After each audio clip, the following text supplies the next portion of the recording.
જેમાં બ્રાહ્મણ સમાજની મહાસભાનું આયોજન થયું છે. દેવો અને સ્વામિનારાયણ સંતો બેફામ નિવેદન ચર્ચા કરાશે.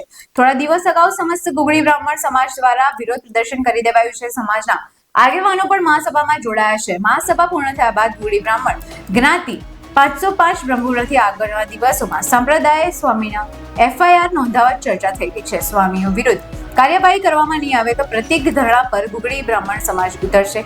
હિન્દુ દેવી દેવતાઓ અંગે અપમાનજનક નિવેદન અપાતા સ્વામિનારાયણ સંપ્રદાયના કેટલાક સંતોના વિડીયો એક પછી એક સામે આવતા ભારે વિવાદ વકર્યો છે. હિન્દુ સમાજ દ્વારા આવા સ્વામીઓનો બહિષ્કાર કરી આક્રોશ વ્યક્ત કરવામાં આવી રહ્યો છે. સાથે જ આવા સ્વામીઓએ હિન્દુ ધર્મની માફી માંગે તેવી પણ માંગ ઉઠી છે.